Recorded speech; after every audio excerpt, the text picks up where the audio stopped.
ദൈവനാമത്തിന് മഹത്വം ഉണ്ടാകട്ടെ. അനുഗ്രഹിക്കപ്പെട്ട സമയത്ത് ദൈവവചനം ശ്രവിക്കുന്ന നിങ്ങൾക്കെല്ലാവർക്കും കർത്താവായ യേശു ക്രിസ്തുവിൻ്റെ നിസ്തുല നാമത്തിൽ എൻ്റെ സ്നേഹവന്ദനം. ഇന്ന് ദൈവവചനത്തിൽ നിന്ന് ചിന്തിക്കുന്നതിന് വേണ്ടിയിട്ട് തിരഞ്ഞെടുത്തിരിക്കുന്ന വേദഭാഗം ലൂക്കോസിൻ്റെ സുവിശേഷം 22-ാം അധ്യായം അതിൻ്റെ 31-32 വാക്യങ്ങളാണ്. 22-ാമത്തെ അധ്യായം അതിൻ്റെ 31-32 വാക്യങ്ങൾ ഇങ്ങനെ വായിക്കുന്നു. ശീമോനെ ശീമോനെ, സാത്താൻ നിങ്ങളെ കോതമ്പ് പോലെ പാറ്റേണ്ടതിനെ കൽപ്പന ചോദിച്ചു. ഞാൻ നിൻ്റെ വിശ്വാസം പോയി പോകാതിരിപ്പാൻ നിനക്ക് വേണ്ടി അപേക്ഷിച്ചു എന്നുള്ളതാണ്. കർത്താവ് യേശുക്രിസ്തുവിൻ്റെ പരസ്യ ശുശ്രൂഷയുടെ കാലഘട്ടം അവസാനിക്കുന്നതായ സമയത്ത് ശിഷ്യന്മാരുമൊത്ത് കർത്താവ് യേശുക്രിസ്തു യെരുശലേമിൽ പെസഹ ആചരിക്കുന്നതിന് വേണ്ടിയിട്ട് ആഗ്രഹിക്കുകയാണ്. അതിനുള്ള ശുശ്രൂഷകളും അതിനുള്ള ക്രമീകരണങ്ങൾ തൻ്റെ ശിഷ്യന്മാർ ചെയ്യുകയും അപ്പവീഞ്ഞുകളുടെ ശുശ്രൂഷ സ്ഥാപിപ്പാനിടയായി തീരുകയും ചെയ്തു. അതേ സമയത്ത് തന്നെ ശിഷ്യന്മാരുടെ കർത്താവ് യേശുക്രിസ്തു എന്ത് ചെയ്യുന്നു? ഈ ഭൗമിക ശുശ്രൂഷകൾ അവസാനിപ്പിക്കുന്നതിനെക്കുറിച്ചുള്ളതായ സൂചന, അല്ലെങ്കിൽ അത് അവസാനിക്കുന്നു എന്നുള്ള കാര്യം അവിടെ പറയുന്നത് ലൂക്കോസിന് വിശേഷം 22-ാം അധ്യായം 22-ാമത്തെ വാക്യത്തിൽ ഇങ്ങനെ പറയുന്നു: നിർണയിച്ചിരിക്കുന്നത് പോലെ മനുഷ്യപുത്രൻ പോകുന്നു. അപ്പോൾ സ്വർഗീയമായിരിക്കുന്ന ഒരു നിർണയം കൃത്യമായിട്ടും മനുഷ്യപുത്രൻ്റെ മരണത്തിൻ്റെ സമയം അത് എപ്പോഴാണ്, സമയവിനാഴികയെല്ലാം കൃത്യമായിട്ടും എന്ത് ചെയ്തിരിക്കുകയാണ്?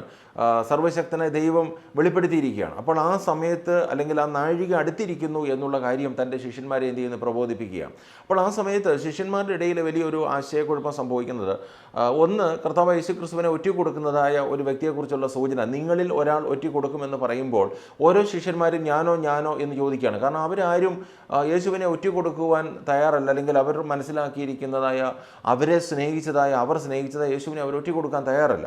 എന്നാൽ അതിനകത്ത് യേശു പ്രത്യേകം എടുത്ത് പറയുന്നത്, നിങ്ങളിൽ ഒരുവൻ എന്നെ ഒറ്റിക്കൊടുക്കുമെന്ന് പറയുകയാണ്. അതിൻ്റെ സമയകാര്യങ്ങളും അല്ലെങ്കിൽ യൂദയെക്കുറിച്ചുള്ള പരാമർശമായിരുന്നു എന്ന് നമുക്കത് കൃത്യമായിട്ട് മനസ്സിലാകും.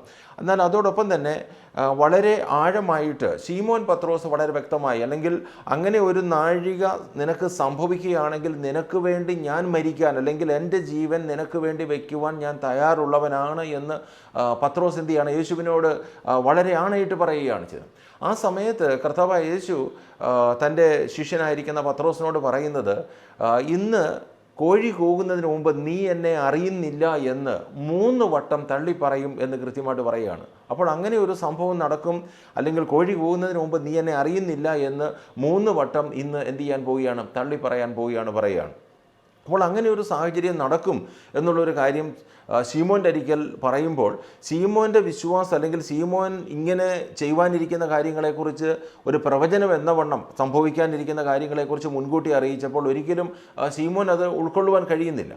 എന്നാൽ അതിന് മറുപടിയായിട്ട് കർത്താവ് യേശുക്രിസ്തു വീണ്ടും ശീമോനോട് പറയുന്നത് വാക്യമാണ് ഇപ്പോൾ നമ്മൾ വായിച്ചത്: ശീമോനെ ശീമോനെ, സാത്താൻ നിങ്ങളെ കോതമ്പ് പോലെ പാറ്റേണ്ടതിനെ കൽപ്പന ചോദിച്ചു. എന്നാൽ ഞാൻ നിൻ്റെ വിശ്വാസം പൊയ്പോകാതിരിക്കുന്നതിന് വേണ്ടി അപേക്ഷിച്ചു എന്ന് പറയുകയാണ്. അപ്പോൾ ഈ ശിഷ്യന് വേണ്ടി, അല്ലെങ്കിൽ ഇങ്ങനെയുള്ള ഒരു പ്രവൃത്തി, അല്ലെങ്കിൽ യേശുവിനെ അറിയുന്നില്ല എന്ന് പറഞ്ഞ് യേശുവിനെ ഒറ്റിക്കൊടുക്കേണ്ടതായ ഒരു സാഹചര്യം, അല്ലെങ്കിൽ യേശുവിൻ്റെ ആ സ്നേഹത്തിൽ നിന്ന് അകന്നു പോകുന്ന ഒരു സാഹചര്യം ഉണ്ടാകുമ്പോൾ യേശു ശീമോന് വേണ്ടി ദൈവത്തോട് അപേക്ഷിച്ചത് എന്താണ്? നമ്മുടെ ദൈവവചനത്തിൽ മനസ്സിലാക്കണം എന്താണ് അപേക്ഷിച്ചത്.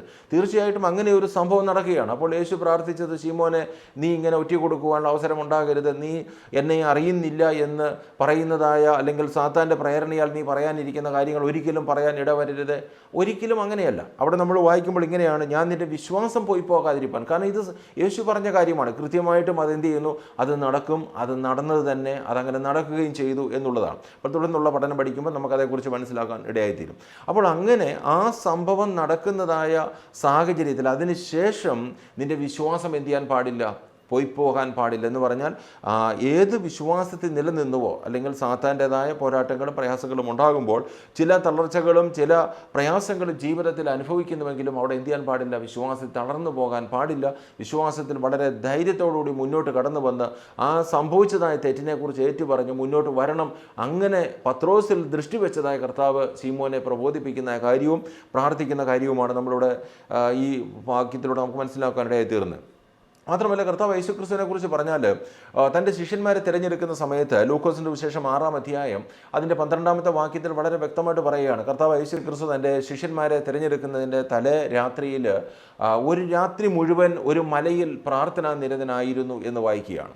അപ്പോൾ അങ്ങനെ ഒരു രാത്രി മുഴുവൻ തൻ്റെ ശിഷ്യന്മാരെ തിരഞ്ഞെടുക്കുന്നതിന് തലേ രാത്രിയിൽ പ്രാർത്ഥനയിലായിരിക്കുകയും നേരം വെളുത്ത് കടന്നു വന്ന് തൻ്റെ ശുശ്രൂഷയ്ക്ക് വേണ്ടി 12 പേരെ തിരഞ്ഞെടുക്കുകയും അതിൽ ഒന്നാമൻ പത്രോസ് അങ്ങനെ അവരുടെ ശിഷ്യന്മാരുടെ പേരുഗണങ്ങൾ പ്രത്യേകിച്ച് പേര് പറഞ്ഞ് തിരിക്കുകയും ചെയ്യുന്നതായിട്ട് നമുക്ക് കാണുവാൻ കഴിയുന്നുണ്ട്. അപ്പോൾ ഇവിടെ നമുക്ക് മനസ്സിലാക്കുവാൻ ഇടയായി തീർന്നത് കർത്താവ് പ്രാർത്ഥനാ നിരതനായ അല്ലെങ്കിൽ വിശ്വാസത്തിൽ സാധാരണ മനുഷ്യരായിരിക്കുന്ന അല്ലെങ്കിൽ ബലഹീനരായിരിക്കുന്ന മനുഷ്യർ തിരഞ്ഞെടുത്ത് അവർക്ക് പ്രലോഭനങ്ങളും പ്രശ്നങ്ങളും ജീവിതത്തിൽ കടന്നു വരുമ്പോൾ അത് അഭിമുഖീകരിക്കുവാനുള്ള ശക്തി അവർക്ക് നൽകുന്നതിന് വേണ്ടിയിട്ട് അവരുടെ വിശ്വാസത്തിൽ നിന്ന് വീണു പോകാതിരിക്കുന്നതിന് വേണ്ടിയിട്ട് എന്ത് ചെയ്തു? അവർക്ക് വേണ്ടി പ്രാർത്ഥിച്ചു എന്നുള്ളതാണ്.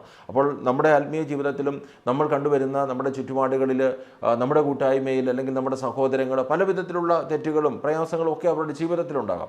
എന്നാൽ അവരുടെ വിശ്വാസത്തിൽ നിന്ന് അവർ പോയി പോകാതെ വിശ്വാസത്തിൽ നിലനിൽക്കുന്നതിന് വേണ്ടി അവർ പിന്മാറ്റത്തിലേക്ക് പോകാതിരിക്കുന്നതിന് വേണ്ടിയിട്ട് എന്ത് ചെയ്യണം? നമ്മൾ തീർച്ചയായിട്ടും നമ്മൾ പ്രാർത്ഥിക്കുകയും അവരെ ആത്മാവിൽ ബലപ്പെടുത്തുകയും ചെയ്യേണ്ടത് ആവശ്യമാണ്. നമുക്കറിയാം ഓരോ വ്യക്തികളുടെ ജീവിതത്തിലും പ്രശ്നങ്ങൾ കടന്നു വരുമ്പോൾ ആ പ്രശ്നങ്ങൾ കൊണ്ടുവരുന്നത് സാത്താനാണ്. യോഹന്നാന്റെ സുവിശേഷം 8-ാം അധ്യായം അതിൻ്റെ 44-ാമത്തെ വാക്യം വായിക്കുമ്പോൾ അവൻ പോഷ്ക് പറയുന്നവനും അതിൻ്റെ അപ്പനുമാകുന്നു എന്ന് നമ്മൾ വായിക്കുകയാണ്. അപ്പോൾ അവൻ പോഷ്ക് പറയുന്നതിനും അതിൻ്റെ അപ്പനുമാകുന്നു. അപ്പോൾ പിശാചിൻ്റെ സ്വഭാവം എന്ന് പറയുന്നത് എപ്പോഴും പോഷ്ക് പറയുകയും വിശ്വാസത്തിൽ ബലഹീനരായിരിക്കുന്ന മനുഷ്യരെ പല വിധത്തിലുള്ള പരീക്ഷണങ്ങളിലൂടെ പിന്മാറ്റത്തിലേക്ക് കൊണ്ടുപോകാനുള്ള സാഹചര്യവും ഉണ്ടാകും. ഈ നാളുകളിൽ അനേകർ അങ്ങനെ പിന്മാറ്റത്തിലേക്ക് പോകുന്ന സാഹചര്യങ്ങളൊക്കെ ചിലപ്പോൾ ഉണ്ടാകാം. അപ്പോൾ അങ്ങനെയുള്ളവരെയൊക്കെ നമ്മൾ ചേർത്ത് നിർത്തുകയും ബലപ്പെടുത്തുകയും ദൈവത്തോട് നമ്മൾ അപേക്ഷിച്ച് അവർക്ക് മനോബലത്തെ നൽകിക്കൊണ്ട് പിന്മാറ്റത്തിലായിരിക്കുന്ന വ്യക്തികളുടെ ആ പോരായ്മ കുറവുകൾ പരിഹരിച്ചുകൊണ്ട് പ്രാർത്ഥനാ ജീവിതത്തോടുകൂടി വിശ്വാസത്തിൽ നിന്ന് പുറകോട്ട് പോകാതെ മുന്നേറുന്നതിന് വേണ്ടിയിട്ട് നമ്മൾ എന്ത് ചെയ്യണം? അവർക്ക് വേണ്ടി പ്രാർത്ഥിക്കുകയും പ്രവർത്തിക്കുകയും ചെയ്യണമെന്നുള്ളതാണ്.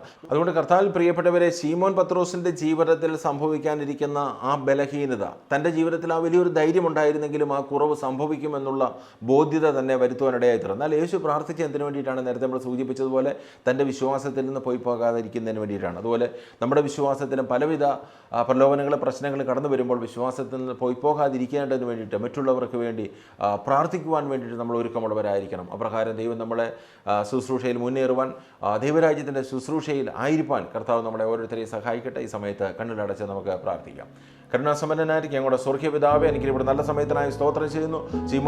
ശീമോൻ പത്രോസിൻ്റെ ജീവിതത്തിൽ കടന്നു വരുന്ന ആ കുറവുകളെ കൃത്യമായും കർത്താവ് ചൂണ്ടിക്കാണിക്കുകയും വിശ്വാസത്തിൽ നിന്ന് പിന്മാറി പോകാതിരിക്കുന്നതിന് വേണ്ടി അവന് വേണ്ടി യഹോവയോട് അപേക്ഷിച്ചതുപോലെ നാളുകളിൽ കർത്താവ് വിശ്വാസത്തിൽ ബലഹീനരായിരിക്കുന്ന മനുഷ്യരെ ചേർത്ത് നിർത്തുവാൻ, വിശ്വാസത്തിൽ മുന്നേറുവാൻ, പലവിധത്തിലുള്ള പ്രയാസങ്ങൾ കടന്നു വരുമ്പോൾ പിന്മാറ്റത്തിൻ്റെ അവസ്ഥയിലേക്ക് പോകാതിരിക്കേണ്ടതിന് വേണ്ടി അപ്രകാരമായിരിക്കുന്നവർക്ക് വേണ്ടി അടിയൻ പ്രാർത്ഥിക്കുന്നു. കർത്താവരെ ബലപ്പെടുത്തണം, അനുഗ്രഹിക്കണം, വിശ്വാസത്തിൽ നിലനിൽപ്പാൻ കർത്താവ് സഹായിക്കണം.